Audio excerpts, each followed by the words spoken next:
তো রায় দাদাকে। দাদা জয়গুরু। জয় গুরু। দাদা আপনি 9:30 পর্যন্ত বলুন।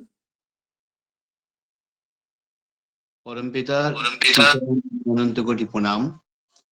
পরম আরাধ্যা জগৎ জননী শ্রী শ্রী বড় মায়ের শ্রীচরণ জানে অনন্ত কোটি প্রণাম। পরম পূজ্য পাদ শ্রী শ্রী বরদার শ্রীচরণ জানে অনন্ত কোটি প্রণাম। পরম পূজ্য পাদ শ্রী শ্রী আচার্য দেবের শ্রীচরণ জানে অনন্ত কোটি প্রণাম। ইষ্ট পরিবারে প্রতি প্রত্যেকের শ্রীচরণে আমার আপনি প্রণাম। এই অনলাইনে সৎসঙ্গে যারা যুক্ত রয়েছেন যথাযোগ্য স্থানে আমার শ্রদ্ধা এবং আনন্দিত জয়গুরু জানিয়ে আমার প্রিয় পরমের সম্বন্ধে একটি কথা আপনাদের সামনে নিবেদন করব। ভগবান শ্রীকৃষ্ণ বলছেন, যো মামেবাং সঙ্গমূঢ় জানাতি পুরুষোত্তমম স সর্ববিদ ভজতি মাম সর্বভাবেন। অর্জুনকে বলছেন, হে ভারত, যে ব্যক্তি মোহমুক্ত সেই ব্যক্তি আমাকে পুরুষোত্তম বলে জানতে পারেন। আগে আমাকে মোহমুক্ত হতে হবে। আমরা সংসারে এসে প্রচন্ড ভাবে জড়িয়ে পড়েছি, বুঝতে পারছি না। তিনি আমার কানের কাছে এসে ডাকছেন, তবুও তার ডাক শুনতে পাচ্ছি না। ভগবান যিশু সেদিন বলেছিলেন, আমাদের সবাইকে উদ্দেশ্য করে বলেছিলেন, come to me all of who are tired from carrying heavy loads, I will give you rest. যারা তোমরা সংসার করতে করতে ক্লান্ত হয়ে পড়েছো, আমার কাছে এসো, আমি তোমাদের শান্তি দেব, অর্থাৎ তোমাদের বিশ্রাম দেব। আমরা তার কথা শুনিনি, তার কাছে যাইনি, তার বার্তা শুনে মুখ ঘুরিয়ে নিয়েছি আমরা, কারণ আমাদের মোহ মুক্তি ঘটেনি এখনো। তিনি রয়েছেন আমাদের কাছে, তথাপি আমরা তাকে জানতে পারছি না, বুঝতে পারছি না। আমি পরম সৌভাগ্যবান শ্রী ঠাকুরকে দেখার। 1964 সালে আমার দীক্ষা। সেই তখন থেকে শ্রী ঠাকুরকে দু চোখ ভরে দেখেছি শেষ দিন পর্যন্ত। বহু ঘটনা জানি, তখন ছোট ছেলে, অতটা বুঝিনি, আজকে উপলব্ধি করতে পারছি। তো পরম পুরুষ যখন জগতে আসেন, মানুষ তাকে বুঝতে পারে না। যতই তিনি আমাকে ডাকেন, বুঝতে পারি না, কারণ আমরা তাকে অবজ্ঞা করি, আমরা তাকে তাচ্ছিল্য করি। তিনি যে আমাদের কাছে আসেন তাও বুঝতে পারি না। ভগবান যিশু সেই দিন বলেছিলেন, he who is not with me is against me, and he who does not gather with me is scattered. হয় তুমি আমার সঙ্গে যুক্ত হও, নাহলে আমার বিরুদ্ধে যাও। রাস্তার দুটো, আর কোনো রাস্তা হতে পারে না। তাকে গ্রহণ করতে হবে, আর নাহলে তার বিরুদ্ধে আচরণ করতে হবে। তৃতীয় কোনো পথ হয় না। ভগবান তিনি যুগে যুগে আমাদের কাছে আসেন, আমাদেরকে রাস্তা দেখান তিনি। আমরা যদি তাকে আমাদের জীবনে গ্রহণ করতে পারি, তাহলে তার কথাগুলো মেনে চলার একটা প্রবণতা আমাদের আসে। কিন্তু বড় দুঃখের এবং প্রলাপের, আমরা সত্যি কথা বলতে কি, আমরা যারা আছি, যে যেখানে আছি, আমরা আমাদের প্রজ্ঞা নিয়ে কাজ করতে পারছি না। আমার মনে পড়ে বিখ্যাত দার্শনিক প্লেটো একটা কথা বলেছিলেন। তিনি বলেছিলেন, till wisdom and political leadership meet into same man, state will never cease from evil and the human race. অর্থাৎ প্রজ্ঞা এবং রাজনৈতিক নেতৃত্ব যতদিন না একই ব্যক্তির মধ্যে সম্মিলিত হচ্ছে, রাষ্ট্র সমূহ এবং মানব জাতি ততদিন পর্যন্ত অমঙ্গল থেকে কখনো নিষ্কৃতি পাবে না। পাচ্ছি আমরা না। কাদেরকে আমরা রাখছি, তার কোন সেকশনে একটি একটি ভালো মানুষ আছে আমাকে দেখান। কোন সেকশনে? সরকারের দুটি হাত দুটি পা এবং গুচ্ছের ডিপ্লোমা থাকলে কিন্তু তাকে মানুষ বলা যায় না। এই ধরনের মানুষ, অর্থাৎ বুদ্ধিমান মানুষ, জ্ঞানী মানুষ এবং রাজনৈতিক নেতৃত্ব, এরা যদি একই প্ল্যাটফর্মে না থাকে তাহলে হবে না। যারা আসছে তাতে দেখা যাচ্ছে রাজনৈতিক নেতৃত্ব রয়েছে, কিন্তু প্রজ্ঞা নাই, অর্থাৎ উইজডম তাদের নাই। তাহলে আমরা কি তার কাছ থেকে পেতে পারি? এই দুটো জিনিস একই ব্যক্তির মধ্যে যখনই থাকবে, তখনই মানব জাতি কিন্তু মঙ্গলের অধিকারী হবে। আদারওয়াইজ অমঙ্গলের নিষ্কৃতি থেকে তারা জর্জরিত হয়ে মরবে। তাই হচ্ছে আজকে গোটা বিশ্বে একটি ভালো মানুষ আমরা খুঁজে পাচ্ছি না। আমার মনে পড়ে সেই দিন, তখন দেশ বিভাগ হয়নি, মণিলাল চক্রবর্তী তিনি কলকাতায় এসছেন। অল্প বয়স, তিনি তার দাদার কাছে এসে উঠেছেন। সিটি কলেজে আইএসসি তে ভর্তি হয়েছেন। ভর্তি হওয়ার পর তার মনে একটাই প্রশ্ন জেগেছে, প্রকৃত মানুষ কি করে হওয়া যায়? একে তাকে অধ্যাপকদের জিজ্ঞেস করছেন, কিন্তু না, কারো কাছ থেকে সুন্দর উত্তর পাচ্ছেন না। একদিন এরকম সন্ধ্যাবেলা কলকাতা কলেজ স্কোয়ারের কাছে একটা জলাশয়ের কাছে দাঁড়িয়ে আছে রেলিং ধরে, আর মনে মনে ভাবছে এটা কাকে জিজ্ঞেস করবে। হঠাৎ ডান দিকে তাকিয়ে দেখলেন একজন সাহেব। সেই সাহেবকে বললেন, আচ্ছা সাহেব, তুমি আমার একটা প্রশ্নের উত্তর দিতে পারবে? না, প্রথমে বলে, ও সাহেব, আপনি কোথা থেকে এসেছেন? সাহেব বলে, আমি দেওঘর থেকে এসেছি। দেওঘর? দেওঘরে আপনার কে আছে? দেওঘরে আমার সুপ্রিম বিলাভ শ্রী শ্রী ঠাকুর অনুকূল চন্দ্র। আচ্ছা সাহেব, তুমি আমার একটা প্রশ্নের জবাব দিতে পারবে? বলুন, প্রকৃত মানুষ কি করে হওয়া যায়? সাহেব অর্থাৎ আমাদের স্পেন্সার দা, তিনি বললেন, এটা আমি উত্তর দিতে পারবো না, তবে আমার ঠাকুর নিশ্চয়ই দিতে পারবেন। তাই কয়েকদিন পরে এক বন্ধুকে নিয়ে তিনি দেওঘরে গেলেন। গিয়ে ঠাকুরকে তিনি প্রণাম করতেই দেখলেন ঠাকুর এক ভদ্রলোকের দিকে তাকালেন। তাকিয়ে দেখলেন সেই সাহেব বসে আছেন নিচে। সঙ্গে সঙ্গে সাহেব মাথা উঁচু করে বললেন, বসুন বসুন। ওই তো মনে প্রশ্ন। ঠাকুরকে বললেন, ঠাকুর, প্রকৃত মানুষ কি করে হওয়া যায়? ঠাকুর সঙ্গে সঙ্গে এক মুহূর্ত দেরি না করে বললেন, প্রকৃত মানুষ হতে গেলে আমার থাকা চাই একজন প্রিয় পরম সুপ্রিম বিলাভড, আর তাতে হওয়া চাই কনসেন্ট্রিক উইথ ইন্ডোমেটেবল অ্যাডহারেন্স। অচ্যুত অনুরাগ নিয়ে সে তার সঙ্গে যোগযুক্ত হতে হয়। অদ্ভুত কথা। সঙ্গে সঙ্গে বোডাউন প্রণাম করে বললেন, ঠাকুর, আমার বহুদিনের প্রশ্নের আমি উত্তর পেয়েছি। ঠাকুর, দয়া করে আপনি আমাকে দীক্ষার ব্যবস্থা করুন। সেই মণিদা সেই যে দীক্ষা নিয়ে ঠাকুরের কাছে থেকে গেলেন, এখনো রয়েছেন। অত্যন্ত প্রজ্ঞাবান লোক, আমার সঙ্গে যথেষ্ট পরিচয় আছে। তাহলে এই যে প্রকৃত মানুষ হতে গেলে সত্যি কথা আমার একজন আইডল থাকা দরকার, আদর্শ থাকা দরকার, আর তার অবশ্যই তিনি সব বিষয়ে জ্ঞান লাভ করার লোক হতে হবে। আমি একজন জটাজুট ছাইভস্য মাখা তার কাছে গিয়ে বললাম, আপ তো মহাত্মা লোক হয়, আপ ভগবান হয়, আপ মুঝে দীক্ষা দিজিয়ে। দীক্ষা নিলাম। নেওয়ার পর তাকে যখন আমি কিছু সমস্যার কথা বলছি, তিনি বলছেন, বাবা আমি তো সংসারী হতে পারিনি, আমি তোমার এই কথা উত্তর দিতে পারবো না। আমি তখন চাকরি করি, আমি অ্যাসিস্ট্যান্ট কমিশনার ছিলাম। তো আমার একজন সাব স্টাফ, তিনি প্রায় আমার কাছে এসে কাঁদতেন। আমি বলছি, সহদেবদা কাঁদছেন কেন?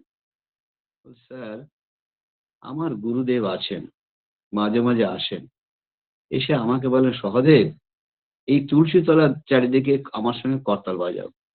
আমি তো বিজ্ঞানের লোক, বর্তমানে বিজ্ঞান চরম অবস্থায় লাভ করেছে, আমাকে যদি কেউ বলে এরকম করতাল বাজাও তাতে তোমার সমস্যার সমাধান হবে, কখনো আমি বিশ্বাস করি না। তো তিনি বলছেন, আমার স্ত্রী কতদিন আমার গায়ে পা লাগে, কখনো প্রণাম করে, দুঃখ লাগে আমার, আপনি আমার স্ত্রীকে কিছু বুঝিয়ে বলুন। বলছে, তুমি করতাল বাজাও তাতেই হবে। হবে না আমি বিশ্বাস করব? এই জগৎ বিশ্বাস করবে? এই আধুনিক যুগ কখনো বিশ্বাস করতে পারবে না। যাই হোক, তো আমি বললাম, না, গুরুর নিন্দা করার দরকার নেই ভাই, আপনি যদি ভালো মনে হয় আরো কারো কাছ থেকে আপনি সাজেশন নিতেই পারেন। তো আমাদের এমন একটা মানুষের কাছে যেতে হবে, সত্যি কথা বলতে গিয়ে, যিনি আমাকে রাস্তা দেখাতে পারবেন। বিবাদ পথে হাত ধরে যে চলার কায়দা জানিয়ে দেয়, তাকেই জানিস গুরু বলে, তাকে পেলে নেই কো ভয়। তাহলে আমার বিপাক পথ, আমি সংসার জীবন বলি আর রাজনৈতিক জীবন বলি, যে জীবনই বলি, আমাকে এক প্রজ্ঞাবান লোকের দরকার। সেইটা বড় অভাব ভারতবর্ষে গোটা পৃথিবীতে এই অভাব রয়েছে। সেই অভাবটা আমাদের দূর করতে হবে। একবার 1938 সালে একটা কোশ্চেন এসেছিল এমএতে, খুব ফাইনাল পরীক্ষা। আমাদের প্রফুল্লদা তখন এমএ ছাত্র ছিলেন। প্রশ্নটা হচ্ছে, the conflicting idols of modern India. খুব সাংঘাতিক প্রশ্ন। বর্তমান ভারতে পরস্পর বিরোধী আদর্শ। দেখুন তাকে, এ ওকে মানে না, ও ওকে মানে না, ওর দুর্নাম করে, এ ওর দুর্নাম করে, এ অনবরত দেখতে পাচ্ছি আমরা। ঠাকুর বললেন, পরের ইষ্টে নিন্দা করে হলি ইষ্ট নিষ্ঠ, নিজেরই পা ভাঙলি নিজে, বুঝলি না পাপিষ্ট। কখনো করতে নাই। তার মধ্যে যথেষ্ট জ্ঞান আছে, আমি হয়তো তাকে অবজ্ঞা করছি। তাই তো ভগবান শ্রীকৃষ্ণ বললেন, অবজানন্তি মাম মূঢ়া মানসিং তনুমাশ্রিতম পরম ভাব জানন্ত মম ভূত মহেশ্বরম। সত্যি তো, আমাকে তারা সাধারণ মানুষ ভাবে, আমার ভূত ও মহেশ্বর রূপ জানে না, তাই তারা আমার কাছে আসে না। এটা তো সাধারণ দেখা যাচ্ছে। সেদিন ঠিক ঠাকুর রামকৃষ্ণ বলেছিলেন, যত লোক দেখি ধর্ম ধর্ম করে, এর ওর কাছে ঝগড়া করে, হিন্দু মুসলমান ব্রহ্মজ্ঞানী শাক্ত বৈষ্ণব শৈব সব পরস্পর ঝগড়া। এ এ বলে ওর বুদ্ধি নাই। আর যাকে আমরা কৃষ্ণ বলছি তাকেই তো তিনি শিব, তাকেই তো আমরা আদ্যাশক্তি বলছি, তাকেই তো আমরা যিশু, তাকেই তো আল্লাহ বলছি। এক রাম, তার বহু নাম। তবুও কিন্তু আমরা মানুষের মধ্যে এই ভেদাভেদ সৃষ্টি করেছি, বিশেষ করে অবতার পুরুষদের মধ্যে। আজকে আমি নাম বলছি না, দেখুন যত ধর্মীয় সংস্থাগুলো আছে, ওর বিরুদ্ধে কাদা ছুটছে, ওর বিরুদ্ধে কাদা ছুটছে। এরা যে একে অপরের পরিপূরক, কিছুতেই মানতে পারছে না। তাহলে এইটা যদি হবে, ঠিক হয়, তাহলে কিন্তু একটা কল্যাণ রাষ্ট্র কামনা করা যেতে পারে। আদারওয়াইজ আমরা কিচ্ছু পাবো না। একটি রাষ্ট্রের মূল বুনিয়াদ হচ্ছে যে ব্যক্তি, আর সেই ব্যক্তিকে যদি আমি সঠিকভাবে তৈরি করতে না পারি, তাহলে একটা রাষ্ট্র কখনো সুন্দর হতে পারে না। রাষ্ট্রের মূল বুনিয়াদ হচ্ছে একটি ব্যক্তি। ঠাকুর তাই বললেন, আধো কথার সময় হতে করে করিয়ে যা শেখাবি, সেইটি হবে মোক্ষম ছেলের, হিসাবে চল নয় পস্তাবি। আমার মনে পড়ে, আমাদের বীরভূম জেলার পাশে বর্ধমান জেলা, দুর্গাপুর বলে একটা জায়গা। দুর্গাপুরে স্টিল প্ল্যান্টে এক ভদ্রলোক চাকরি করেন। তো সেই ভদ্রলোক আজকে স্কুলে এসে মাস্টারমশাইকে বলছেন, হেডমাস্টারমশাইকে, মাস্টারমশাই, আপনার স্কুলে আমার ছেলে ক্লাস 9-এ পড়ে, প্রায় দেখি আমার পকেট থেকে টাকা চুরি করে। তা আমার ছেলেকে একটু মানুষ করুন তো। তো মাস্টারমশাই বললেন, ঠিক আছে, আমি দেখছি। তো একদিন ওই কয়েকদিনের মধ্যে ওই স্কুলে একটা সেমিনার হচ্ছে। সেই সেমিনারে হেডমাস্টারমশাই বলে পাঠিয়েছেন, দাদা আপনার বাড়ি থেকে কয়েক কাপ চা পাঠাতে পারবেন? এটা অনেকদিন আগের ঘটনা। হ্যাঁ, তা পাঠাতে পারবো। দেখা গেল কয়েক কাপ চা এসছে, প্রত্যেকটি কাপ প্লেটের গায়ে লেখা আছে DSP canteen, DSP canteen, DSP canteen. মাস্টারমশাই বুঝতে বাকি রইল না যে তার ছেলে কেন চোর হয়েছে। কারণ ছেলে দেখছে প্রতিদিনই বাবা থলেতে ভরে একটা প্লেট একটা কাপ নিয়ে আসে, চুরি করে বাবা। এই যে ছেলে দেখছে, সেই ছেলে কি প্রজ্ঞাবান হবে? সে কি সাধু হবে? বাবা চোর, ছেলেও চোর হবে। এটা তো খুব সুন্দর কথা। তিনি আর কোনো কথা বললেন না। তাহলে আজকে আমার চরিত্রে তন্ন তন্ন করে খুঁজে দেখতে হবে কোথায় আবিলতা আছে, আর সেইটা রিমুভ করার চেষ্টা করতে হবে। তবেই কিন্তু আমার কথা লোকে শুনবে, আদারওয়াইজ তাকে তাচ্ছিল্য করবে। আজকে বাবা যদি সঠিক না হয়, মা যদি সঠিক না হয়, তার সন্তান কখনোই ভালো হতে পারে না। সেজন্য আমাদের প্রত্যেকে চরিত্রের দিকে আঙ্গুল দেওয়া দরকার, নিজের চরিত্রের দিকে। আয়না দেখতে হয়, আয়না দেখতে পারলে আমি বুঝতে পারবো আমার গায়ে কোথায় বা মুখে কোথায় ময়লা লেগে আছে। আর আয়নাটা হচ্ছে আদর্শ, গুরু। আর গুরুকে কেন্দ্র করে চললে পরে আমার ভিতরে ভুল ত্রুটিগুলো সংশোধন হবে। সেই গুরু অবশ্যই সদ্গুরু বা পুরুষোত্তম। আমি অনেক কুলগুরু পরিবারে দীক্ষা দিয়েছি। আমি দেখেছি তাদের বাড়িতে, সত্যি কথা বলতে কি, তাদের সেরকম প্রজ্ঞা নাই। মানে অনাদি অনন্তকাল ধরে তারা এই গুরুগিরি করে আসছে। তার ছেলে, তার ছেলে, তার ছেলে। দেখা গেল যে তাদের মধ্যে আধ্যাত্মিক চেতনা নাই। আধ্যাত্মিক চেতনার অভাব। সেজন্য এই আধ্যাত্মিক চেতনা কন্টিনিউটি থাকতে গেলে একটা ধারাবাহিক থাকা দরকার। এই যে কুলগুরু কথাটা, অত্যন্ত কুলগুরু কথাটা ভুল। সম্পূর্ণভাবে ভুল। কুলগুরু বলে পৃথিবীতে কোনো গুরু নাই। শাস্ত্রে তন্ত্রসারে বলছে ন কুলম কুলমৃত্যু কুলম ব্রহ্ম সনাতনম। সেই সনাতন ব্রহ্মের নির্গুণ এবং সগুণ অবস্থা যে জানেন, তাকে বলা হয় কৌলগুরু। এই কৌলগুরু পরবর্তী সময় অপভ্রংশ হয়ে এরা দাঁড়িয়েছে কুলগুরু। এইটা আমাদের সমাজের লোকেরা এখনো অনেকে বুঝতে পারে না। আর একটা জিনিস আমরা দেখি, প্রায় কাউকে দীক্ষার কথা বললে তিনি বলেন, দাদা আমার তো দীক্ষা হয়ে গেছে, দীক্ষা হয়ে গেছে, আমি তো আর দীক্ষা নেব না। দীক্ষা তো একটাই হয়। তার সামনে বলতে হয়, দাদা এই যে কথাটা বললেন এটা তো সর্বৈব ভুল। আচ্ছা, আমাদের যারা মহাপুরুষরা এসেছেন তারা কি ভুল করলেন নাকি? ঠাকুর রামকৃষ্ণ একাধিক দীক্ষা গ্রহণ করলেন। আমি চলে যাই আরো অনেক পিছনে, শ্রীরামচন্দ্র, বৈশিষ্ট্য এবং বিশ্বামিত্র দুজনের কাছে দীক্ষা নিলেন। তারা ভুল করেছিলেন?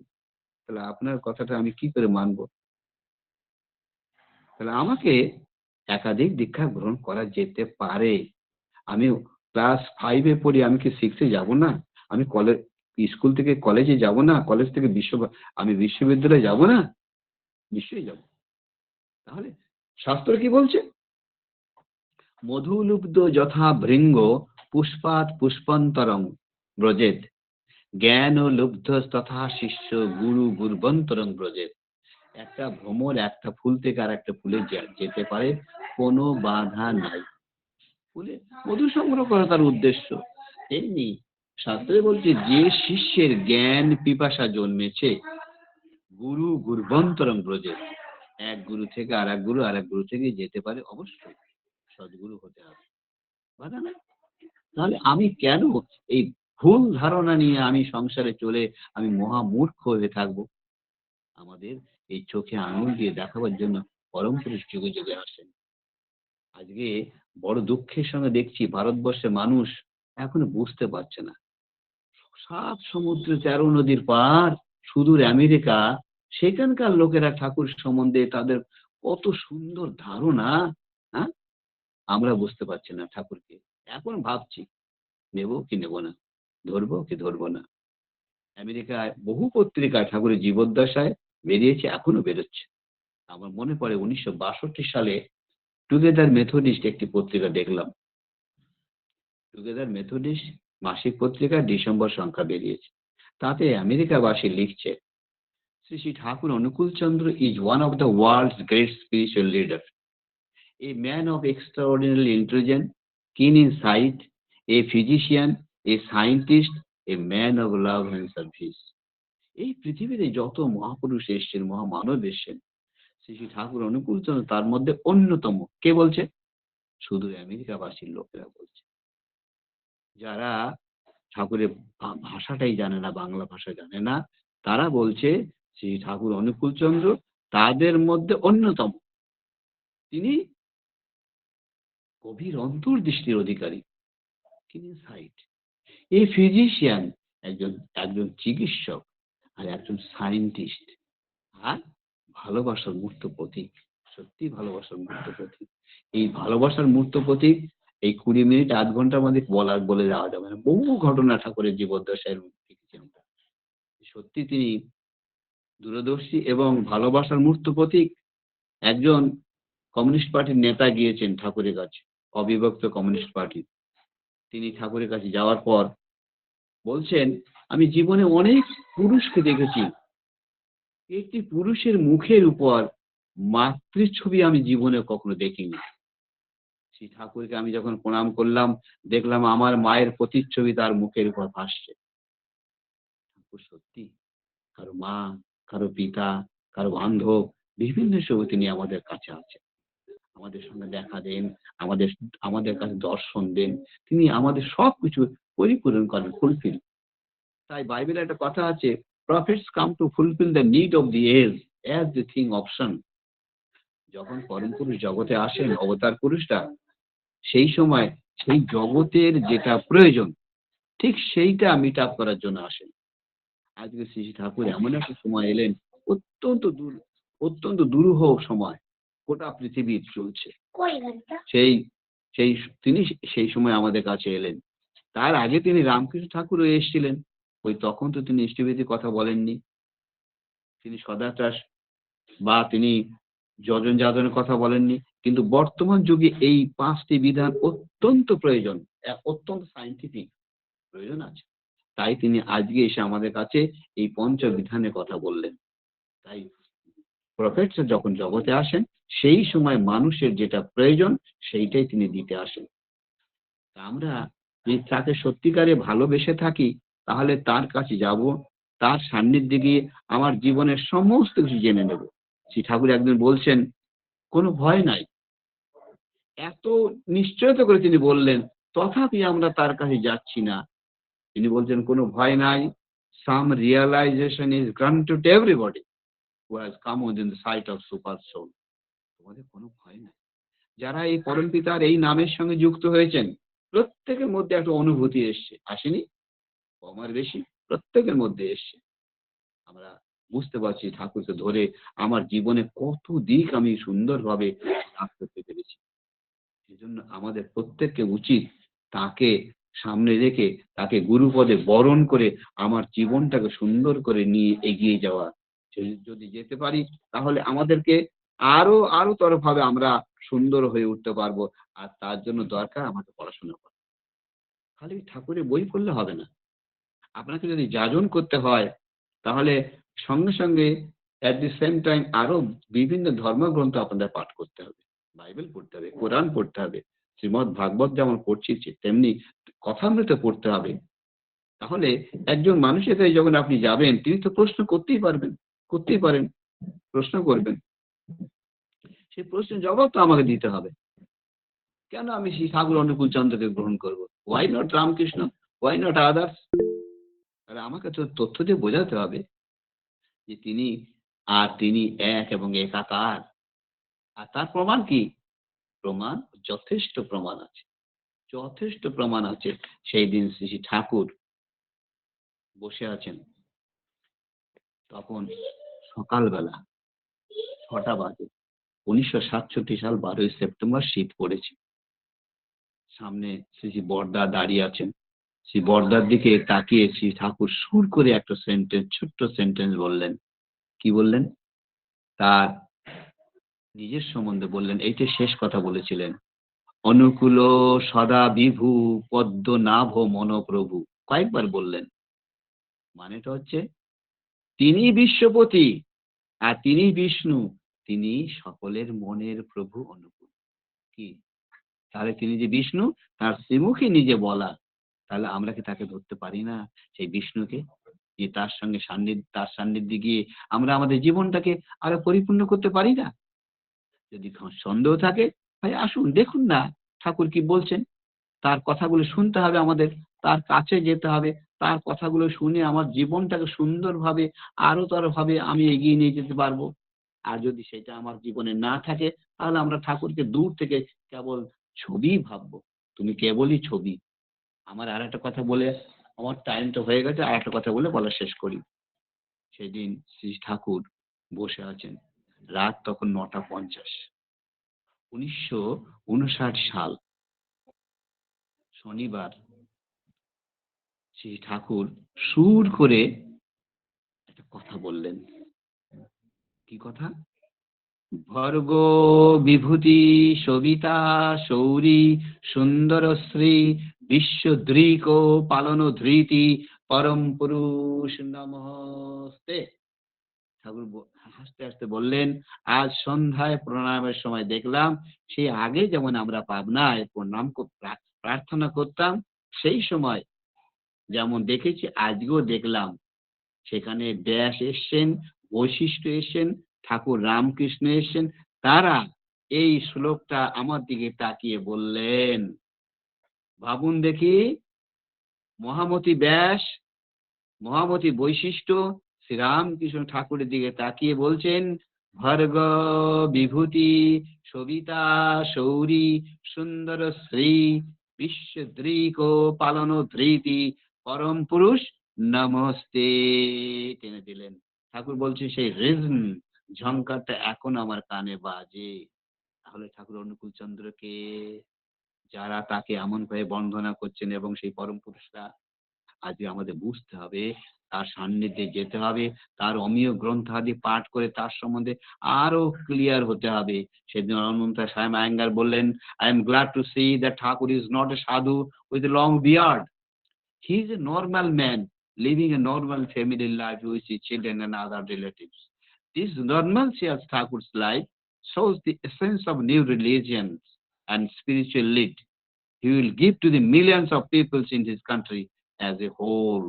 কি অদ্ভুত কথা! শ্রী ঠাকুর অনুকূল চন্দ্র তার লম্বা দাড়িওয়ালা সাধু নন, সাধারণ মানুষ মধ্যে তিনি তার সন্তান সন্ততি এবং আর যারা তাদের নিয়ে চলছেন, এর মধ্যে তিনি ধর্মের যে মূর্ত কথা সেইটা আমাদের সামনে তুলে ধরেছেন। অনন্ত স্বামী আয়েঙ্গার তখন ইন্ডিয়ার প্রেসিডেন্ট ছিলেন, স্পিকার ছিলেন। তাহলে আমাদের এই বুঝতে হবে, তার সান্নিধ্যে যেতে হবে, তবেই আমরা উপলব্ধি করতে পারবো। আমাদের সময় হয়ে গেছে, আবার আরেকদিন কথা বলার সুযোগ হবে, বলবো। পরমপিতার কাছে আমরা প্রার্থনা জানাবো, আমরা যেন ঠাকুরের মানুষ হয়ে উঠতে পারি। সত্যি আমরা মানুষ হতে পারি নাই, তাই তার কাছে প্রার্থনা করব, ওং অসতমা সদগময় তমোসমা জ্যোতির্গময় মৃত্যুর্মা অমৃতগময় অবিরা দীর্ঘ এধি ওং শান্তি। অসততে আমাকে সতে নিয়ে যাও, অন্ধকার থেকে আমাকে আলোকে নিয়ে যাও, মৃত্যু হতে আমাকে অমৃত লোকে নিয়ে যাও। হে সপ্রকাশ ব্রহ্ম, আমার নিকট তুমি প্রকাশিত হও। আমাদের আধ্যাত্মিক আদি দৈবিক আদি ভৌতিক বিঘ্নের শান্তি হোক। রবীন্দ্রনাথের ভাষায় বলি, যাবার দিনে এই কথাটি বলে যেন যাই, যা দেখেছি যা পেয়েছি তুলনা তার নাই। বিশ্বরূপের খেলা ঘরে কতই গেলেন খেলে, অপরূপকে দেখে গেলাম দুটি নয়ন মেলে। জয় গুরু মা, জয় গুরু। জয় গুরু দাদা, অপূর্ব অপূর্ব।